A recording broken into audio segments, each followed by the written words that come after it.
Hey, it's me, Lauren. I'm sitting here in my quiet little house in Austin, Texas, just me and my two cats, staring at the camera like it's gonna fix everything. I don't even know where to start, but I need to get this off my chest. It's been a year of hell and I'm done holding it in. So here's my story, the raw, messy truth about how my marriage fell apart, how I found out my husband, Jake, betrayed me, and how I'm trying to pick up the pieces. Grab a tissue, because this one's gonna hurt. I've been with Jake for 8 years. 8. We got married 3 years ago, back when I thought we were building a life together. I'm 29, he's 31, and for a while it was good, like really good. He was my rock when I graduated as an RN in 2020, working through the chaos of those early pandemic days. I'd come home from the hospital exhausted, and he'd just hold me, no questions asked. But somewhere along the way, things changed, a switch flipped, and the man I loved became someone I barely recognized. I'm a nurse working night shifts at St. David's Medical Center, 5, sometimes 6 12-hour shifts a week. I'm the one paying the bills, keeping the lights on, while Jake, well, he's been bouncing between jobs. For over a year, he was unemployed, sitting at home while I was out there busting my ass. He said he was applying for jobs, but I found out he was lying. 6 months, not a single application, not even for the ones I got him through my connections. I was furious. We had a huge fight, and I told him if he didn't get a job by the end of the month, I was done. Guess what? He was back at his old gig within a week. Convenient, right? But that wasn't even the worst part. On top of working myself to the bone, I do everything at home: cooking, cleaning, laundry, scooping the cat litter, you name it. Even when Jake was home all day playing video games in the spare room, I'd come home to a sink full of dishes and a house that looked like a tornado hit it. I'd spend my days off, my precious days off, spending 3-4 hours just getting the place in order for the week. And all the while, he's pushing me to have kids. Kids! Can you imagine me barely holding it together, and he wants me to bring a baby into this? Here's the thing. I've got chronic health issues. This year alone, I've had 3 surgeries. Exploratory ones, a lesion removed from my intestines, a cyst off my ovary. I'm about to have my gallbladder out next month. Recovery's no joke. Weeks of bed rest, restrictions, doctor's appointments. My body's been through it, and the idea of pregnancy, it's risky. I'd be on bed rest the whole time, unable to work, unable to do anything. And Jake, he thinks his monthly settlement check, barely a quarter of what I make in 2 weeks, is gonna cover us. I'm already carrying this marriage on my back. I feel like his mom, not his wife. A married single mother, that's what I'd be.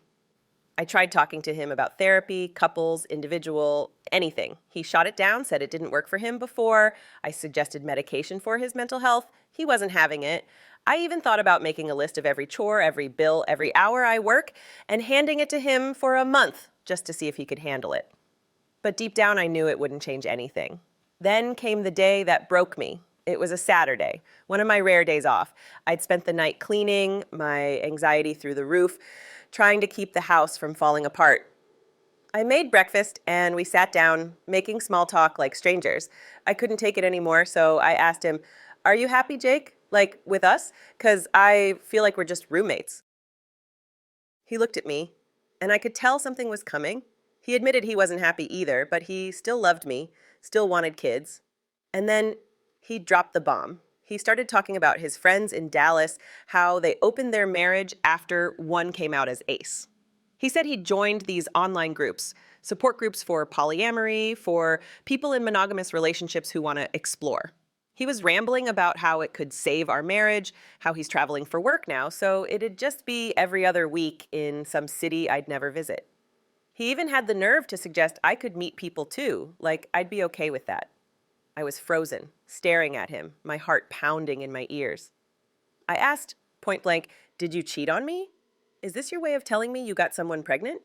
He swore up and down it was just flirting with some girl at a bar, that it felt nice to be wanted. But he showed me his phone, texts, groups, women who looked nothing like me. Skinny, blonde, all done up. I'm plus-sized, always have been, though I've lost weight recently. I was starting to feel good about myself, until that moment. I let him finish his speech, but I was done. I told him it hasn't felt like a marriage in years. Hearing he wanted to sleep with other people, it killed whatever love I had left. I told him I wasn't in love anymore, that we wanted different things, different futures. I asked him to move out. He didn't even fight it. I walked away, drove to my friend Sarah's place, and spent the day crying, laughing, screaming, eating ice cream. Sarah's going through her own divorce. Her ex racked up debt over his porn addiction, so she got it. She gave me her lawyer's number, and I set up an appointment. When I got home the next day, Jake was gone. His side of the closet, empty. His stuff in the bathroom, gone. Even some of our wedding pictures were missing. The house felt like a ghost town. My toothbrush sits alone in the cup now. The bed's cold. I only cook for one. I miss him. Not the Jake who hurt me, but the Jake I married, the one who made me believe in forever. I miss having someone to come home to, but I'm also so angry. How dare he think he could just open our marriage like it's a casual Tuesday decision? How dare he make me feel like I wasn't enough? I met with his mom, Linda, for coffee a few days later. She's been my food adventure buddy. We both have dietary restrictions, so we'd hunt down safe spots to eat. I love her, and I'm gonna miss her. She asked if I'd try couples counseling, but I told her I'd been begging Jake for that for a year. He only wants to fix things now that I'm leaving. I told her I still love who he was, but I'm too hurt to feel it anymore. I can't keep playing his mom, his bank, his maid. We both cried, and she hugged me tight before we parted ways. Jake came over to talk after that. It was awkward. He tried to kiss me, and I turned away. He apologized for not helping, for letting me carry everything. He's looking at a new job, one he won't have to travel for, in the field he studied. But it's too late. I told him the divorce papers are coming. He couldn't even look at me after that. We packed up the last of his stuff, and he left.